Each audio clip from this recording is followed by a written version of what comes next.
Seguinos en Instagram, @ecomedios. Bienvenidos a Un Zoom sobre la economía. Una hora semanal para recorrer lo más relevante de la economía local e internacional con Enrique Sebach. Información, análisis, perspectivas, invitados. Para que no estés muteado en economía, quédate aquí. Ya empieza Un Zoom sobre la economía. Están acompañando a Enrique Sebach en Un Zoom sobre la economía.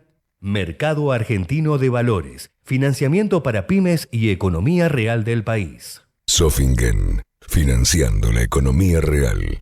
Somos PAE, líder global de energía. Ofrecemos productos y servicios a la industria y estaciones de servicio. Estamos presentes en todas las cuencas productivas y llegamos con gas natural a todo el país y la región.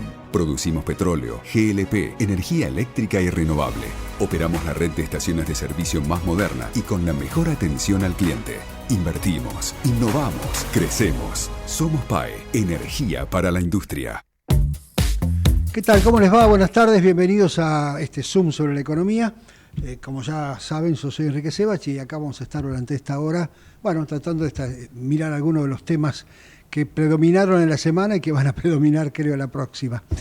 Bueno, por supuesto, la obviedad es toda la polémica y toda la polvareda que se ha armado en torno al tema del atraso cambiario, el tipo de cambio real, el cepo. Y yo quería poner, poner un poquito de orden si tal cosa podría ser, o por lo contrario agregarle un poco más de confusión a la confusión general. En la discusión se están mezclando dos cosas distintas. Una es el régimen cambiario y otra es la política cambiaria. El gobierno del presidente Milei inauguró el 10 de diciembre su mandato ratificando con un régimen cambiario que tenía el blend, el famoso blend, con un 80% de las producido de las exportaciones en el mercado oficial y 20% en el mercado libre, CCL, como usted quiera llamarlo. Una cuotificación del pago de importaciones, es decir, de manera tal de que se podía pagar solamente el 25% de las importaciones que se habían producido en aduana,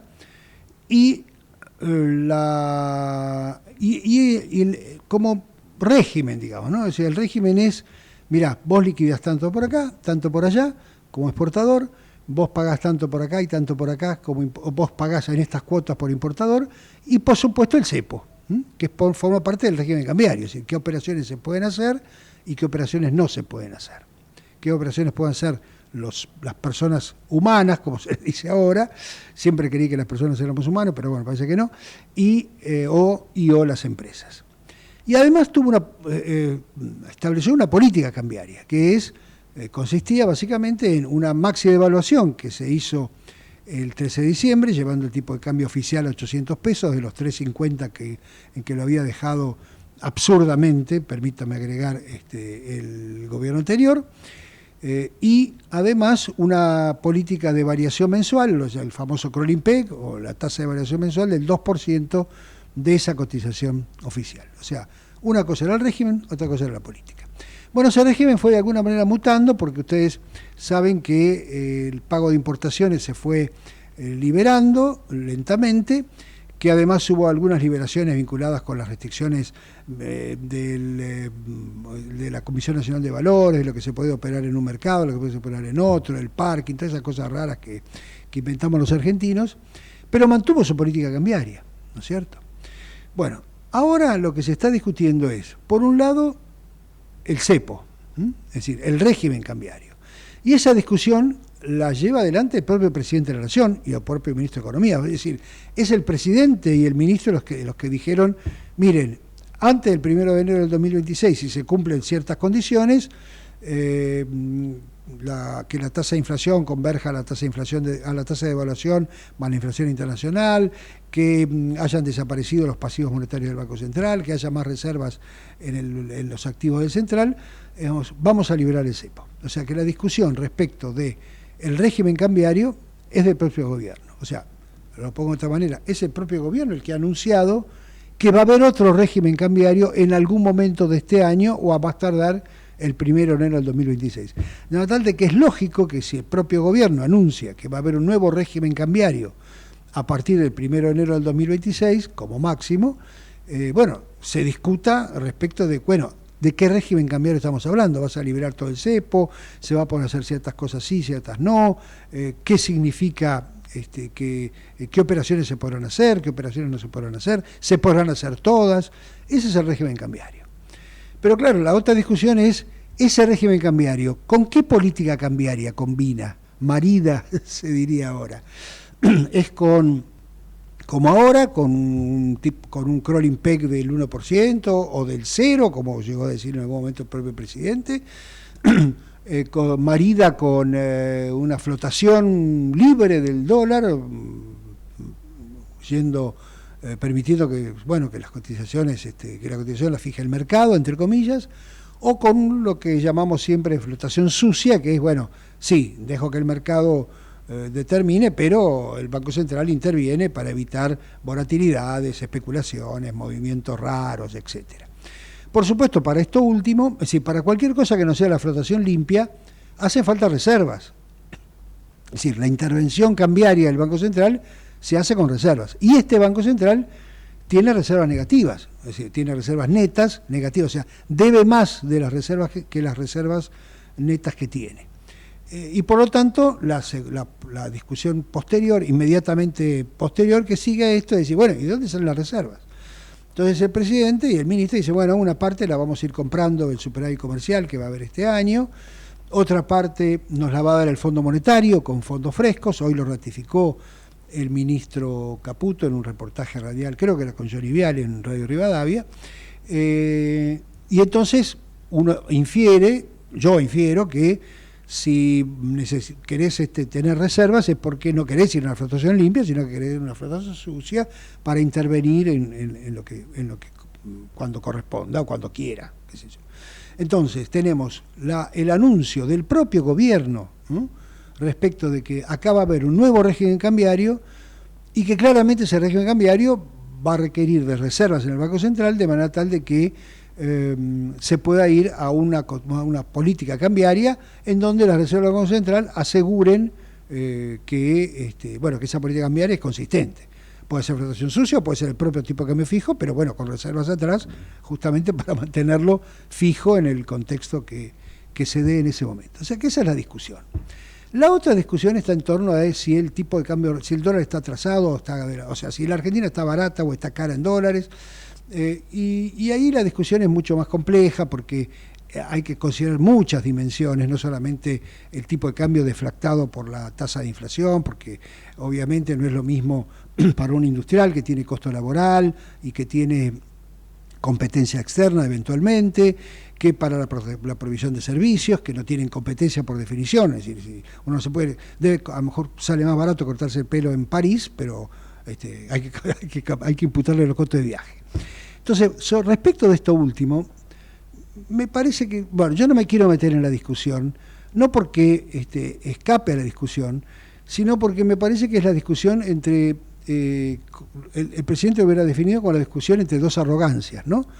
La arrogancia de los economistas que decimos, ojo que puede haber algún problema de competitividad, un problema de tipo de cambio real, o la arrogancia del gobierno que dice, no, este es el tipo de cambio real. Y para evitar esa discusión, un solo comentario menor.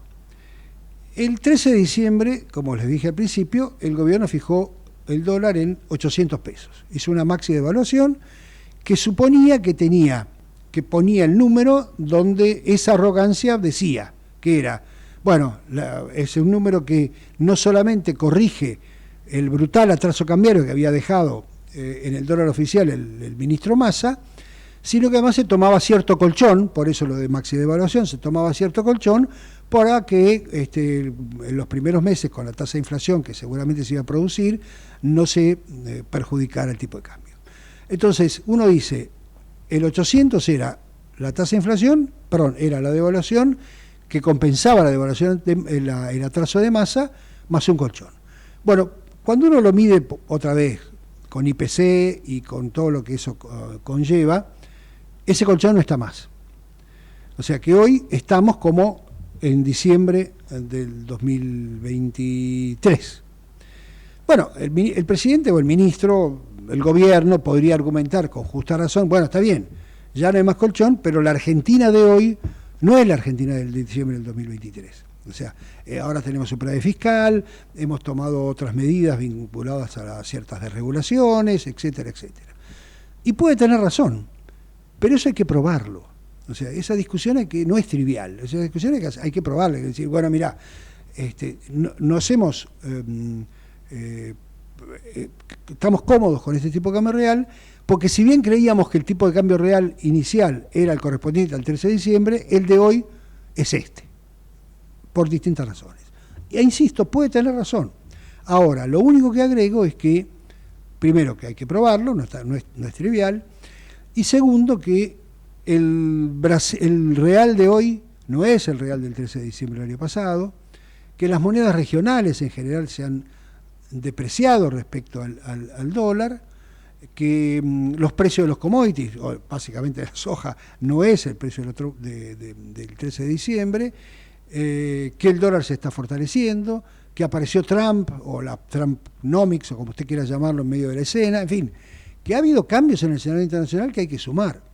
Entonces, sin entrar en la discusión si estamos muy baratos, estamos muy caros, si este es el tipo de cambio, si estamos condenados a este tipo de cambio, no estamos condenados, que es otra discusión, el punto central es que se tome el índice que se tome la condición que se tome, este tipo de cambio es parecido al tipo de cambio que heredó, por supuesto actualizado en precios, que heredó el gobierno de Milei y que consideró que estaba mal. Insisto, puede ser que ahora esté bien por todo lo que ha pasado en este año, pero no está tan claro, no es tan evidente, es decir, no es algo para decir, bueno, entonces ligeramente esta historia. Por último, el tema de que a un país que le va bien, o a la Argentina si le va bien, va a ser un país con un tipo de cambio real más bajo que si le va mal, lo cual es absolutamente cierto. Pero esto, como dijo el propio presidente, siempre lo cito, vamos a los 20 minutos del primer tiempo, o sea, medir el tipo de cambio, justificar el tipo de cambio real de hoy, porque nos va a ir muy bien en los próximos 3 años, bueno, hay que tener cuidado. No digo que no tenga razón, pero digo que hay que tener cuidado. Y ese me parece que es el tema. Entonces, son dos cosas distintas. Uno es el régimen cambiario, que el propio gobierno anunció que va a cambiar, valga la redundancia, en algún momento de este año, o más tarde el 1 de enero del 2026, y otro es la política cambiaria con la cual marida ese régimen cambiario que vamos a tener adelante. Bueno, veremos. Me voy, como les dije cuando hicimos el primer programa, esto se hace con una pequeña ayudita de mis amigos, como dicen los Beatles, así que le pedí a Juan Luis Burr, que es el economista jefe de Fiel, que nos acompañe un ratito. Juan Luis, buenas tardes, noches, no sé, ¿cómo estás? Buenas tardes, ¿cómo andás, Enrique? Bien, un gusto saludarte y gracias por atendernos. Bueno, entre otras cosas, Juan Luis es uno de los hombres que más sabe en la Argentina del mercado de trabajo, y quería meterme en el tema del mercado de trabajo para que primero me hagas una pequeña descripción de una foto del mercado de trabajo en donde estamos en la Argentina. Sí, cómo no. Y en realidad cuando estemos hablando del mercado de trabajo vamos a estar indirectamente hablando del tipo de cambio, así que... Bueno, sí, pero yo disimulo porque... Sí, trata de apagar porque... No, quédate tranquilo. Porque en cualquier momento... O sea, mi única tranquilidad, y creo que es la tuya también, es que no tenemos hijos en el gobierno, así que podemos hablar tranquilos, digamos. Estamos tranquilos en ese sentido. No tenemos parientes. Bueno, no okay. Mira, el mercado de trabajo no está muy diferente, lamentablemente, de cómo venía en el pasado. El pasado reciente del mercado laboral es un mercado en el que no hay una tasa de desempleo alta, básicamente porque la gente, trabaja de lo que hay. Es decir, cuando se necesita conseguir un empleo, no es que solamente la gente busca trabajo formal. Hoy la mitad de la población trabaja en actividades que son informales, cuentapropistas, etcétera.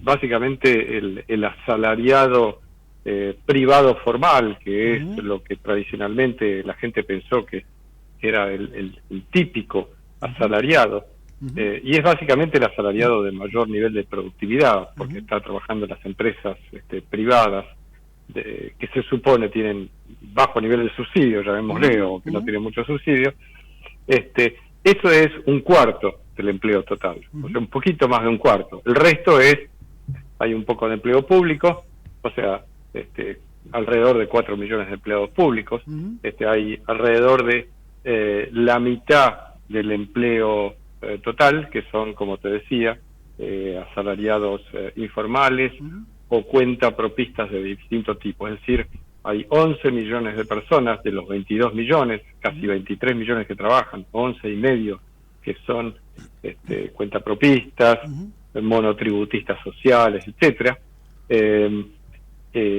o asalariados informales, y el resto te queda como asalariados del sector público y asalariados privados. Y esto no cambió mucho en los últimos meses, cuando el empleo empezó a crecer otra vez desde agosto de este año. Creció otra vez bastante en forma marcada las formas más precarias de empleo, como el monotributista social, el asalariado informal. Así que el mercado laboral hoy todavía está lejos de ir hacia una normalización, digamos, con más empleo privado, si bien se supone, un poquito menos de empleo público. Los datos dicen que hay un poquito menos de empleo público, pero en el resto no hay mucho cambio. Esa es la situación. Juan, hizo una consulta en el medio casi estadística, o como curiosidad estadística. En esas informales o cuentapropistas o monotributistas, ¿están incluidos, déjame decirlo de una, no sé, estoy inventando el término, los monotributistas, digamos, productivos, con más productividad, que quiere decir, a ver, un profesional hoy en la Argentina que con esta historia impositiva y qué sé yo, bueno, a lo mejor es monotributista, pero no es el monotributista del informal que que es un jardinero, sino que es voy a arriesgar, es un dentista, qué sé yo. Mira, el nivel más alto de esos cuentapropistas son los autónomos. El porcentaje de autónomos ha venido cayendo, se han pasado más es un número bastante estable, alrededor de 400.000. Hoy serán 380.000, una cosa por el estilo. O sea que no mueve la aguja, digamos. Eso no te mueve la aguja, porque son eso en 23 millones, como te decía. Claro. Los monotributistas sí, tenés de todo. Tenés monotributistas que por supuesto, teniendo en cuenta inclusive los últimos aumentos en las categorías de monotributo, tenés gente profesional, etcétera. Pero lo que ha crecido más en los últimos años, y sobre todo del 2007, 2008 en adelante, es lo que se llama monotributo social, que ha crecido muy fuertemente. Ahí son millones que han aumentado. Y por otro lado, cuando no hay otra alternativa, tenés asalariados informales, que lo tenés no solamente en el sector de ponerle servicio doméstico, sino que lo tenés en el sector de la industria y en servicios. Así que ese es el panorama que tenés. No es un panorama inclusive que te puede llevar a confusión, porque en los últimos años se mostró que había caído la informalidad, porque se definen como formales gente que puede estar en el límite de la formalidad, como todos estos monotributistas sociales. Estamos hablando de más de 2 millones y pico de personas, que en realidad se paga muy poco por el monotributo social, y son gente que tiene ingresos bajos. O sea, llamarle formal o informal, bueno, el gobierno los llama formales, en general son más bien gente que está en la informalidad, ¿no? Está clarito. Juan Luis, vos me decís, bueno, mira, el mapa del empleo no ha cambiado mucho, básicamente ha empezado a crecer, pero básicamente en el sector informal o menos productivo, con menos productividad, podríamos decirlo así. Ahora, acá hay dos cosas, ¿no? Imagino que, por supuesto, primero, con la economía en crecimiento, sin economía en crecimiento, es muy difícil ver muchos cambios en el mercado de trabajo. Digo, vos me lo ratificarás o me lo corregirás. Okay. Lo segundo es que el gobierno ha tomado algunas medidas, bueno, me escuchó, ha habido algunas reformitas, diría yo, en el mercado de trabajo, impulsados en la ley bases o en alguna de estas del decreto, en fin, toda esta cosa que se ha mezclado, en donde aparece que se aumentó el periodo de prueba, esta idea de los 5 empleados para poder manejar una pequeña empresita, qué sé yo, bajaron algunos costos de indemnización, digamos, con la economía creciendo, ¿esto alcanza para empezar a recuperar el empleo o para ir a un empleo mejor que el que tenemos? Para ir a más empleo formal es poco, porque vos lo que tenés es, en Argentina vos tenés el problema básico es el tema de que vos tomás un empleado y se hace muy difícil en una situación donde tenés que reducir la planta, despedir a alguien, ya sea porque aparecen los costos del despido, ya sea porque, bueno, te bloquean o todas las cosas que son conocidas. Los costos del despido son altos, si bien han sido eliminados algunos de los conceptos que agravaban el costo del despido, si tenías a alguien informal o lo que fuere, todavía los costos son elevados, al punto que, digamos, como vos no tenés límite a la cantidad de meses que tenés que pagar de indemnización, vos imaginate que una empresa pequeña que de pronto tiene que tiene 15 empleados y tiene que despedir a 5, digamos, estoy hablando de una cosa que suena muy chiquita, pero un empleado de esos 5, si esos empleados tienen 20 años de antigüedad y vos tenés que calcular todos los costos, y bueno, la empresita se puede enfrentar con un juicio en el que tiene que invertir $500.000 o $700.000 para hacer el ajuste. Y si bien uno dice, bueno, una empresa de cierto tamaño tiene que tener espaldas, bueno, no todo el mundo tiene las espaldas esas, y probablemente eso hace que muchas empresas no se animan a tomar personal. Por eso, cuando vos tenés un auge de actividad, o sea, la economía rebota, hay más actividad, no es que ves una cantidad muy fuerte de crecimiento del empleo formal. En Estados Unidos, cuando vos tenés un rebote de la economía, por ejemplo, post pandemia, te entran millones de personas y entran todos, prácticamente todos, entran formales. Claro. No se discute la formalidad ahí. Bueno, acá lo que tenés es una oleada de contratos informales y cosas por el estilo. Eso es el primer inconveniente. Lo de los 3 o monotributistas que puedes tener, todo eso, eso no se ha, implementado completamente, y por lo tanto prácticamente es muy poco lo que hasta ahora se puede ver de impacto de esta medida, y tampoco ha habido mucho movimiento en el tema de que en lugar de tener el régimen de indemnización, vos podés pasar a uno de fondo de cesantía, como la construcción. Ahora creo que la gente sabe que esto se puede hacer por convenio colectivo, pero nadie ha estado interesado, básicamente, en pasarse a eso, por una sola razón, porque el fondo de cese tiene sentido si vos tenés mucha rotación, como tiene la construcción, y por eso la construcción tiene un fondo de cese. Pero si vos sos una actividad donde la rotación es más esporádica, es decir, vos entran o salen empleados, pero no todos los años entra el 20%, bueno, cuando no es así, el fondo de cese es caro, y por eso muy pocos toman el fondo de cese, o ninguno, ¿no? Por ahora. Juan, 2 cosas más. Una tiene que ver con los impuestos al trabajo, digamos, que obviamente, hasta donde yo sé, no han cambiado en este periodo, y que imagino que también deben tener algún efecto sobre la contratación en blanco o en negro, para usar palabras más vulgares. Tienen que ver con eso, y tienen que ver con el hecho de que digamos, si los impuestos bajan, una parte de eso se puede trasladar, no solo a la empresa, sino a la empresa se traslada, en ese caso hay un aumento, eventualmente un aumento del empleo en blanco, o también se puede trasladar al asalariado, cobrando más.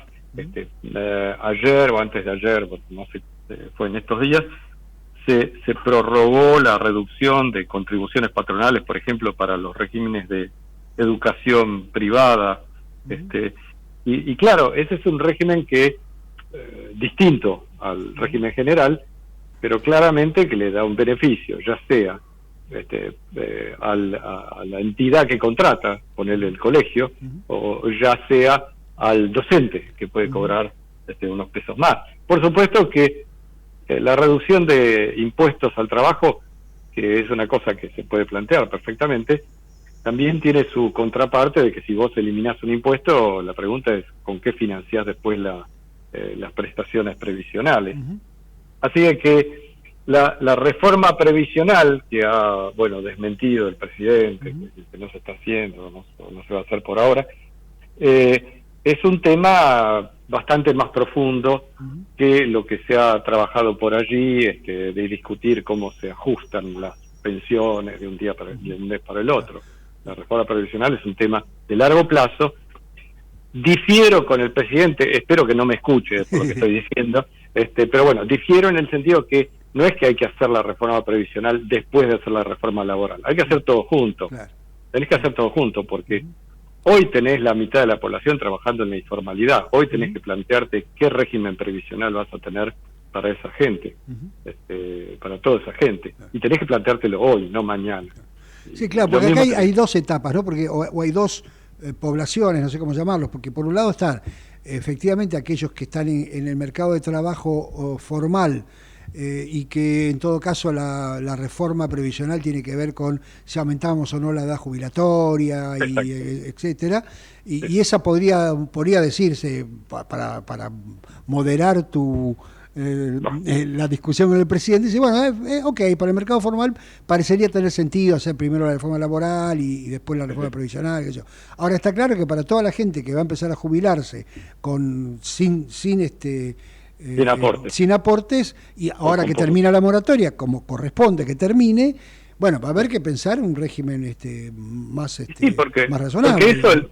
Porque en los próximos 50 años el sistema de pensiones va a estar también modelado por lo que vos hagas con esa gente. Claro, digamos, no es que es una cosa de los próximos 6 meses, de los próximos 50 años. Bueno, ahora habría que ir. Habría que ir pensando en todo. Claro. Pensando en todo eso. Bien, y ahora tengo la última. Después de lo que dijiste, no sé si te va a llamar, pero supongamos que te llama el presidente y te dice, bueno, okay, ¿qué falta hacer en el mercado de trabajo para que esa reforma sea como la que Burr quiere? Mirá, hay algo que se está haciendo con el tema de la homologación, pero es una cosa, que yo no... Es decir, por ejemplo, si se homologan aumentos que están por arriba de cierto nivel, yo no homologo. La homologación es una cuestión, la homologación, no sé si la gente lo sabe, pero es básicamente que cuando se firma un acuerdo entre un sindicato y una cámara empresaria, el Ministerio de Trabajo dice, bueno, le doy validez no solamente a los que firmaron, a las cámaras y a los afiliados a esas cámaras, sino para todas las empresas y todos los trabajadores del sector en todo el país. O sea, aunque hayan firmado un sindicato que representa a 3 personas y una cámara empresaria que representa a 2 empresas, eso vale para las 100.000 trabajadores del sector y los 1.000 empresas del sector. Eso es la homologación. La homologación es un mecanismo complicado, yo te diría, en esto, porque hace que lo que negocian unos pocos se vale para todo el mundo que no negoció esto. Y entonces puede ser que el que haya negociado sean empresas grandes y trabajadores protegidos, y resulta que después le extienden la negociación a empresas chiquitas que están andás a ver dónde en el país, en condiciones muy diferentes de empleo, etcétera. Entonces, hay que pensar el sistema laboral como sistema más descentralizado, y eso implica muchas cosas. Implica esto de la homologación, implica el tipo de convenios colectivos, quienes negocian. Hay que pensar además que los contratos laborales, tiene que haber la posibilidad de contratos más allá del contrato por tiempo indeterminado, porque si bien en la ley están los contratos cortos, etcétera, temporada, todos los otros contratos, esos contratos en la Argentina prácticamente no se aplican, porque al poco tiempo de tener un contrato de eso, te lo pasan a tiempo indeterminado. Y entonces ya estás con todos los costos del despido, todas las otras cosas. Vos tenés que dar facilidad para que las empresas contraten, se animen a contratar cuando hay una recuperación, y no que se asusten cuando hay una recuperación y no quieren contratar a nadie, y a este costo laboral te van a poner máquinas, no van a contratar gente. ¿Se entiende lo que Clarísimo. estoy diciendo? Muchas gracias, Juan Luis, por estos minutos, como siempre, muy claro y muy amable por atendernos. Un abrazo Gracias grande. a vos. Chao, abrazo grande. Una pequeña pausa, ya venimos, dale. Ecomedios.com AM1220. Estamos con vos. Estamos en vos. Sin agua estancada, prevenís el dengue. Vacía, limpia y cepilla los recipientes que acumulen agua para eliminar larvas y huevos del mosquito que lo transmite. Encontrá más recomendaciones en buenosaires.gov.ar/dengue. Buenos Aires Ciudad. Vamos por más. Informate en ecomedios.com. Seguinos en TikTok, @ecomedios1220. La economía sin secretos. Enrique Sebach pone un zoom sobre la economía cada martes de 19 a 20 horas en Ecomedios, AM1220. Bueno, como lo escuchaban recién a Juan Luis Burr, esta metáfora que hace el presidente es muy apropiada, ¿no? Llevamos 20 minutos recién del primer tiempo en un cambio de régimen que tiene que ser profundo, que tiene que ser amplio y que además va a llevar años o va a llevar tiempo, no quiero exagerar tanto, pero va a llevar tiempo. Así que hay que tener paciencia, pero hay que hacer las cosas.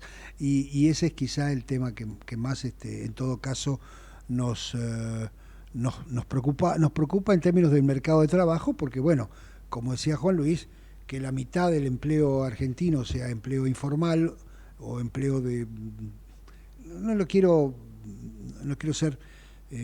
subestimarlo, pero es un empleo de relativamente más baja calidad que los empleos más productivos, y como decía Juan Luis, se vincula con el tipo de cambio real, porque la Argentina puede convivir con este tipo de cambio real bajo o con el tipo de cambio real bajo que nos toque en los próximos meses o años, si hay un salto fuerte en la productividad.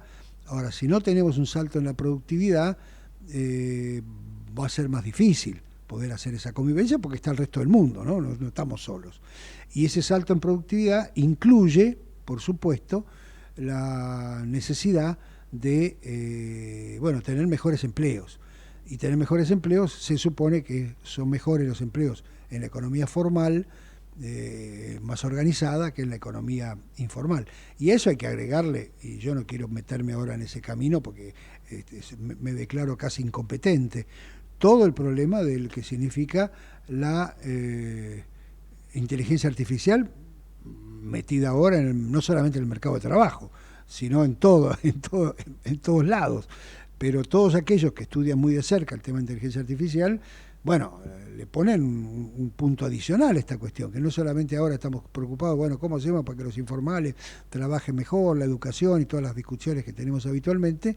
Sino que encima ahora tenemos el problema o la ventaja, vaya uno a saber, de que se está transformando la economía de manera muy, muy profunda. Bueno, creo que lo tengo en línea Marcelo Capello, que es el vicepresidente del IERAL, de la Fundación Mediterránea, otro amigo para ayudarnos, y ya lo saludo. Marcelo, Enrique Sebach, ¿qué tal? ¿Cómo te va? Hola Enrique, buenas tardes, un gusto hablar con vos. Un gusto saludarte y gracias por atendernos. ¿Cómo está el tiempo por Córdoba? Un calor todavía, nublado, parece que va a hacer un poco de temperatura, pero todavía está pesado. Bueno, ¿y llovió, hubo tormenta ayer o tampoco nada todavía? No, para mañana entiendo que está pronosticado algo de lluvia. Ok. Bueno. Espero que le llegue por las dos razones, porque te alivie el calor y porque me imagino que el tema del campo debe ser importante, la lluvia. Marcelo, no te llamé para que me des el panorama meteorológico, aunque bienvenido sea, sino porque vos seguís muy de cerca los números fiscales y las políticas fiscales. Hoy escribías un artículo en El Cronista sobre alguna perspectiva vinculada con qué se podría hacer en términos de nación y provincias hacia adelante, pero antes de meterme en ese punto te quería preguntar un poquito, o te quería pedir que me des un poquito una radiografía, un mapa, una foto de cómo está la situación fiscal nación y provincias al cierre del 2024, digamos, ¿no? Bueno, es más conocido que a nivel nacional se terminó con un pequeño superávit de 0,3% del PIB. A nivel de provincias, menos conocido, además no están los datos de todo el año, pero en el día le estimamos que pueden haber terminado con un superávit financiero, después de pagar interés de la deuda, de 1,3, 1,5% del PIB. O sea, más alto que el nacional. Ocurre que tienen, al igual que la nación, que pagar vencimiento de deuda, tiene muy poco financiamiento, tienen que tener un alto superávit para poder pagar la deuda, sino caerían en default. O sea que solamente ocurrió el año pasado en el caso de La Rioja. Entonces, es un muy buen punto de partida, ambos niveles de gobierno con superávit, para que lo mantengan y que además pase a ser una política fiscal de mejor calidad. ¿En qué sentido?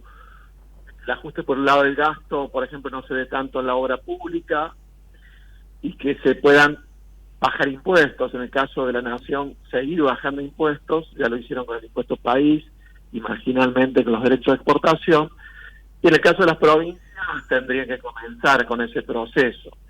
Pero el punto de partida, repito, es bueno. Superávit el año pasado en ambos niveles de gobierno.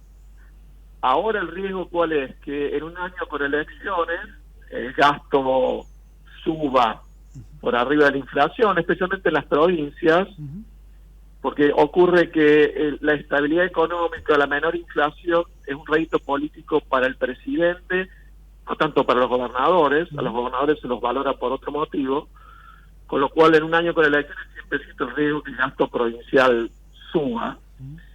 Por eso, en un artículo que publicamos hoy, lo que planteábamos era que sería necesario un nuevo acuerdo fiscal, como ya ha habido en el pasado, no solo para bajar impuestos, sino también para consolidar el equilibrio fiscal y, en este caso, para ponerle un tope al aumento en el gasto público.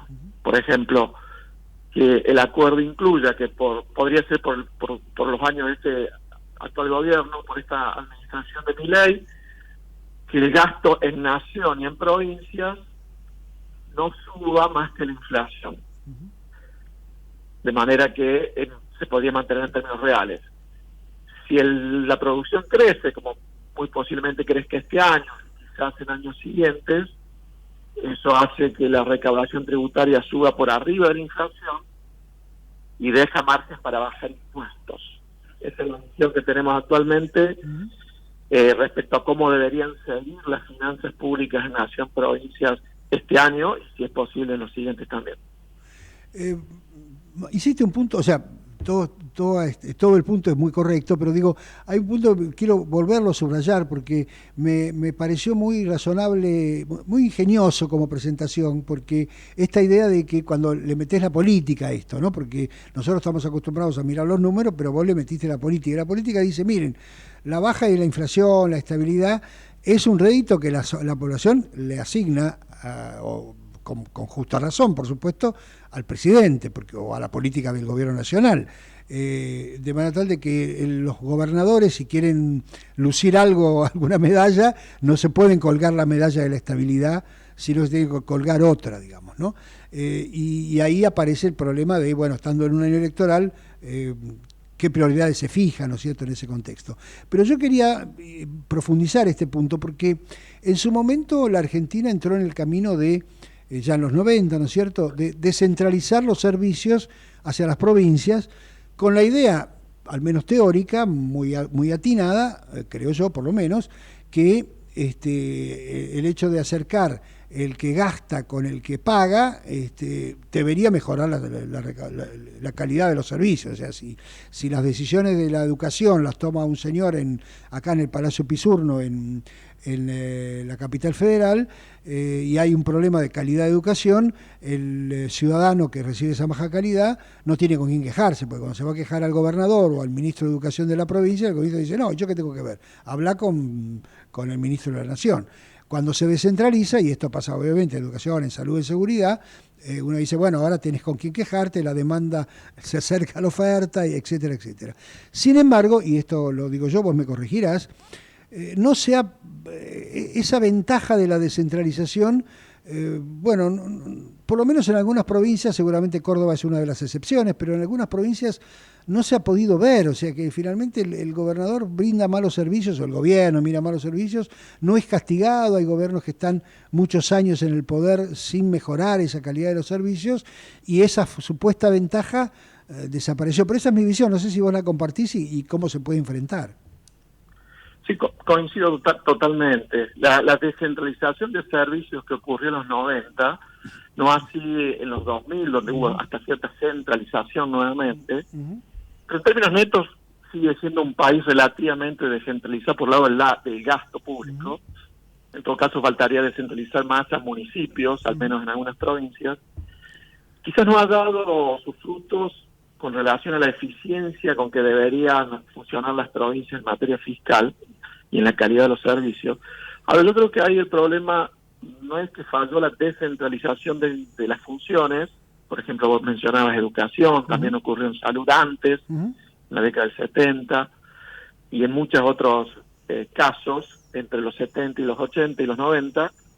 Creo que el problema es que por el lado de los recursos provinciales, muchas provincias dependen mucho de la coparticipación, entonces gastan recursos que le vienen de arriba, así que no tienen que cobrarlos con impuestos a sus propios contribuyentes, gastan plata de impuestos que se recaban en otro lado, y eso hace que haya lo que se llama ilusión fiscal. No se gasta bien porque gastamos recursos de impuestos que se pagan en otras jurisdicciones.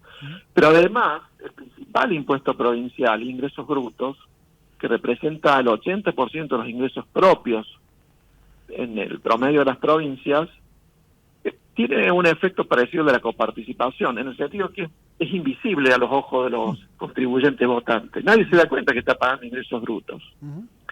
Por ejemplo, este año en muchas provincias hay un revuelo por los impuestos inmobiliarios, que graban las propiedades urbanas, rurales, porque han subido bastante.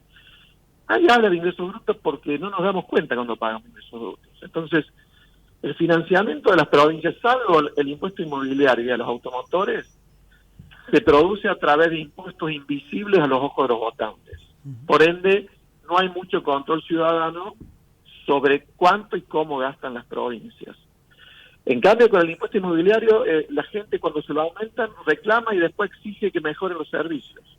Con esto quiero decir que sería muy conveniente que en provincias cambie el mix de financiamiento, menos impuestos invisibles, que además son muy malos desde el punto de vista del crecimiento económico, sobre todo ingresos brutos, que recaigan más el financiamiento sobre impuestos directos, sobre propiedades, automotores, bienes personales. En alguna proporción se podría cobrar directamente en las provincias, porque eso haría que gasten mejor, porque prestan los servicios, pero nadie sabe cómo se financian, porque no notamos que estamos pagando impuestos, ingresos brutos a las provincias o los nacionales que después se coparticipan a las provincias. Creo que ahí está el problema. Clarísimo. Marcelo, bueno, mencionaste algo que, bueno, debe ser inédito bueno, no sé si es inédito en la historia, pero por lo menos en los últimos años seguro, que así como la Nación en forma inédita tiene superávit fiscal, que las provincias hayan tenido superávit fiscal. ¿Cómo lo construyeron ese superávit fiscal? Licuando igual o más que la Nación, salarios, al tercer trimestre, que son los últimos datos oficiales del año pasado, en las provincias el gasto salarial caía más o menos un 20%, y el gasto de capital entre 50 y 60%, en algunas provincias más. O sea, todo fue licuación y no ejecución de obras públicas. Lo que sí no se ve tanto en las provincias, algún atisbo de reforma del Estado, como sí se ha visto a nivel nacional, alguna eliminación de organismos, eliminación de la planta de personal. Eso la verdad es que se ve poco en las provincias. Básicamente hubo licuación. Pero así sea con licuación, suponte los salarios provinciales, si este año van a la par de la inflación, lo cual quiere decir que no vuelven a perder contra la inflación, pero tampoco se recuperan, bueno, ese superávit se puede llegar a mantener. Y por supuesto que deberían cuidar otros gastos para que si se recupera la inversión pública, mantengan el superávit. O sea, el punto de partida es bueno para mantener el equilibrio y que esto sea sustentable en el tiempo. Además, si se abre el financiamiento internacional, ya ocurra en algún momento este año, podrán financiar la obra pública con financiamiento y por ende hasta puede quedar algún margen, como decíamos antes, para bajar impuestos, ¿no? Claro, en ese marco Pero ha entonces sido un ajuste muy de licuación, sí. Claro, no, digo, para reforzar lo que acabas de decir, te quería consultar, o sea que básicamente cuando uno mira a las provincias, vos dijiste, no ha habido cambio, digamos, estructural, por lo menos no ha habido motosierra en el sentido de eliminar funciones o organismos o personal que redundante, etcétera, sino que ha sido más que nada bajar los salarios, digamos, ¿no? Claro, porque en provincias el gasto salarial suele acercarse al 50% de los ingresos corrientes, a diferencia de la nación, donde debe estar en torno al 20%. Claro que en la nación pesan más las jubilaciones, claro, que el año pasado se licuaron a nivel nacional hasta que después se enganchó con la fórmula nueva de movilidad, que van recuperando todos los meses un poquito, porque van ajustando por la inflación de 2 meses atrás. Entre la inflación baje, alguna recuperación se da en las jubilaciones. En cambio, los salarios de los empleados provinciales, eso no ocurre porque no hay una regla que los ate a la inflación. Ahora, por eso ¿cómo? creo que Sí. es factible mantener las cuentas en orden, aunque sea con licuación este año. Dos cosas ahí, ¿no? Primero, te llevo también al campo político, ¿no? Porque yo siempre imaginaba que si se hace ajuste salarial en las provincias, donde el empleo público es tan importante, bueno, iba a tener consecuencias en términos de protestas, de qué sé yo, de inclusive de nivel de actividad fuerte, porque mucha parte del consumo en las ciudades grandes, o en las ciudades capitales, mejor dicho, responden a empleo público o algún satélite de empleo público. Eso no pasó, ¿o sí? No ha habido prácticamente ajuste de personal. No, digo que no hubo protestas, ni afectó demasiado el nivel de actividad, ¿o sí? Protestas hubo, no sé si recuerdas, en Misiones, fueron las protestas más importantes. En otros lugares la verdad que no hubo mucho ruido con ese tema, inesperadamente. Creo que este contexto que parte de la nación, de que esta situación de firmeza a nivel del presidente respecto a que está decidido a bajar el gasto y eliminar funciones y puestos de trabajo en el sector público, eso ayuda también a que disminuyan los reclamos, ¿cierto? Porque también la gente tiene miedo de perder el puesto de trabajo. Claro. Y debe haber contagiado también esta situación a nivel provincial. Además, me parece que ha habido un cambio en la población, quizá por eso ganó Milei las elecciones. Me da la impresión que esto se aceleró mucho en el año de la pandemia, donde la sociedad reclama que el sector público sea más eficiente, que funcione bien y con menos impuestos, y no que le pase, como era siempre la situación, los problemas del sector público se los pasaba al privado. O sea, el Estado fijaba su nivel de gasto, luego los impuestos para pagar ese gasto, que inclusive no le alcanzaba y tenía que pedir prestado porque era deficitario, y los privados se tenían que amoldar a lo que el sector público determinaba. Ahora, aparentemente, se quiere funcionar al revés, y el Estado se va transformando, o creo que esa es la intención, para adaptarse a los impuestos y al nivel de eficiencia en el gasto que requiere el sector privado para ser competitivo. Además, con el cambio, que bueno, ya todo el mundo lo dice, al menos en términos estadísticos, es relativamente bajo, va a haber una gran presión, y creo que el gobierno nacional lo entiende y hacen esfuerzos en el sentido de recuperar competitividad por otra vía, que sería lo único que quedaría a mano si el tipo de cambio va a mantenerse bajo mucho tiempo. Entonces, en las provincias, creo que también se hace notar en alguna medida esa presión, se está hablando de los impuestos, hay cierta presión del sector privado, de las entidades gremiales empresarias, pero quizás el contexto no es tan marcado en ese sentido como ha ocurrido a nivel nacional, donde las presiones son más altas y además la decisión por ajustar el gasto, los impuestos, me parece que también son más marcadas. Mencionaste la necesidad de un nuevo acuerdo fiscal o pacto fiscal o como se quiera llamar para atacar estos puntos. ¿Le ves alguna chance en este año electoral? La verdad es que no se está hablando del tema y para mí es urgente y necesario porque es un año electoral, es un año electoral en el cual el gasto podría empezar a subir y compensar parte del ahorro del año pasado. Me refiero sobre todo a nivel de provincias, por aquello de que en las provincias la baja de la inflación mucho rédito político no causa. Tienen que mostrar obra pública para conseguir votos, incluso mejores salarios, y hoy hubo un gobernador que anunció un aumento del 100% en el básico de los empleados públicos, Santiago del Estero, con lo cual un acuerdo fiscal del año que viene quizás llega tarde. Claro.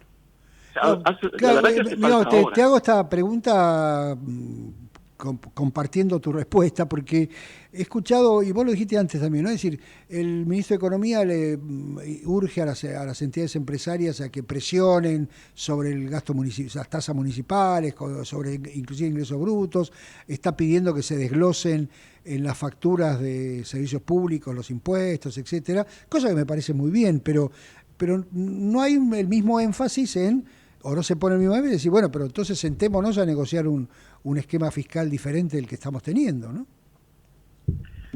Y normalmente eso ocurrió en Argentina con acuerdos fiscales, uno en el 92 y en el 93 en la convertibilidad, porque el contexto era parecido, de que se había logrado estabilizar, había bajado la tasa de inflación, pero con un tipo de cambio relativamente bajo, hacía falta mejorar la competitividad por otras vías, recordarás el pacto fiscal del 93, para bajar ingresos, en realidad para sustituir ingresos brutos, se bajaban las alícuotas al campo y a la industria, y tras algunos años se debía convertir en un impuesto a las rentas minoristas, se había eliminado el impuesto a los activos a nivel nacional.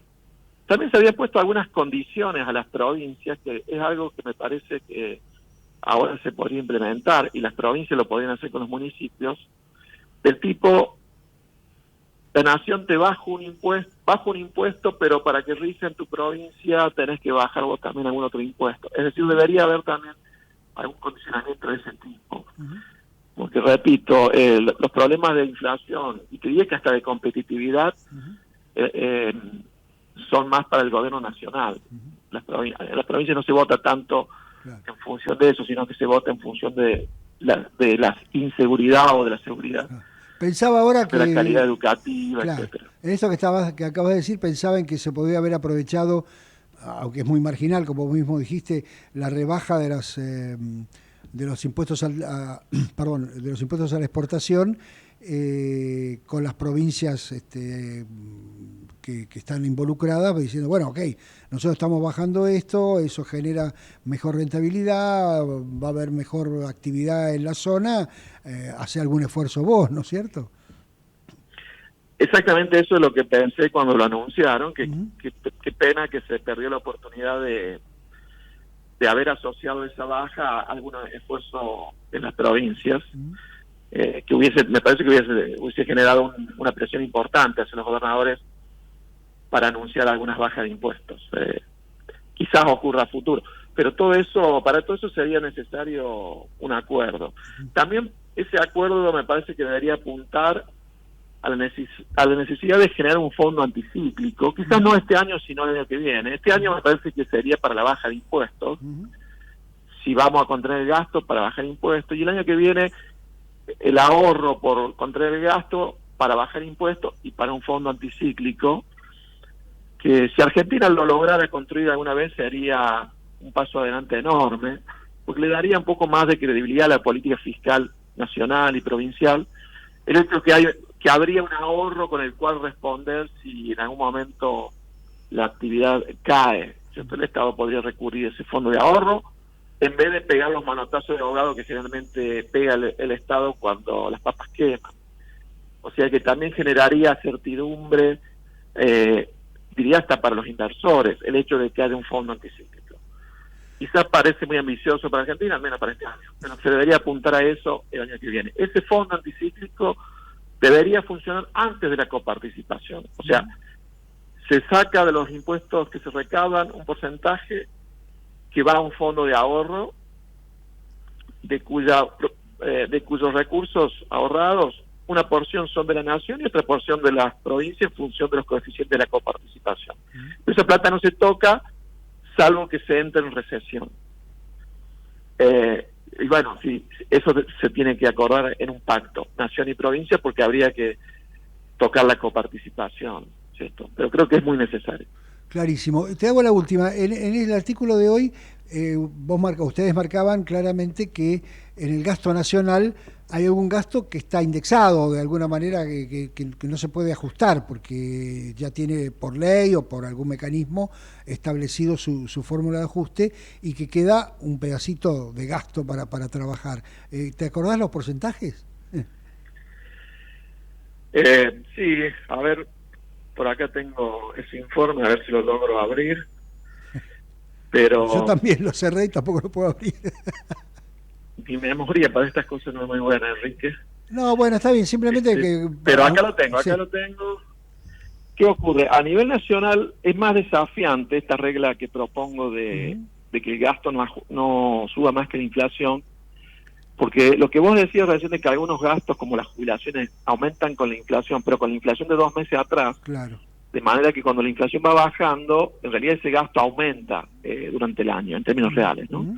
Y eso le mete más presión en la nación a los gastos a los que no ajustan automáticamente, o sea, salarios, obra pública, subsidios a la energía, al transporte y todo lo demás.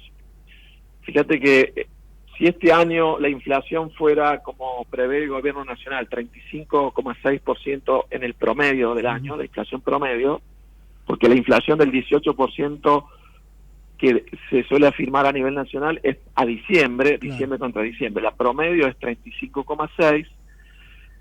No obstante, el gasto, para cumplir con esa regla que recién mencionaba, que el gasto total no aumente más que la inflación, el gasto no automático de la nación, salarios y otros, no debería aumentar más que el 28%, o sea que debería tener una nueva caída real, porque el gasto automático subiría por arriba de la inflación. Y eso lo hace muy desafiante. En cambio, en las provincias que no tienen esa regla de que algunos gastos suben como la inflación, con que todo aumente como la inflación, ya sea salarios, obra pública, o al menos en el promedio, garantizarían el cumplimiento de la regla, ¿no?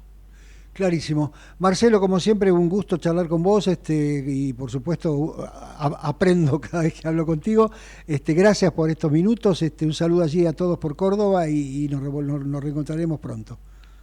Gracias, Enrique, te mando un abrazo. Marcelo Capero es el vicepresidente del IERAL, de la Fundación Mediterránea. Bueno, como ya escucharon, otro de los hombres que sabe mucho, por lo menos del tema fiscal, y no solamente del tema fiscal. Bueno, creo que esta es todo por hoy, ¿no? ¿Usted qué me dice, Gerardo? ¿Va a hacer algo ahí y vuelve para acá? ¿Qué piensa hacer? Dígame. No me dice, no me habla. ¿Qué quiere? ¿Que me vaya? Bueno, me voy. Gracias a todos, gracias por esta hora. Nos reencontramos dentro de una semana, exactamente, y aquí, haciéndole un zoom a la economía. Chao. Acompañaron a Enrique Sebach en un zoom sobre la economía. Mercado Argentino de Valores, financiamiento para pymes y economía real del país. Sofingen, financiando la economía real. Somos PAE, líder global de energía. Ofrecemos productos y servicios a la industria y estaciones de servicio. Estamos presentes en todas las cuencas productivas y llegamos con gas natural a todo el país y la región. Producimos petróleo, GLP, energía eléctrica y renovable. Operamos la red de estaciones de servicio más moderna y con la mejor atención al cliente. Invertimos, innovamos, crecemos. Somos PAE, energía para la industria. Fue una producción de Tatooine para Ecomedios AM 1220.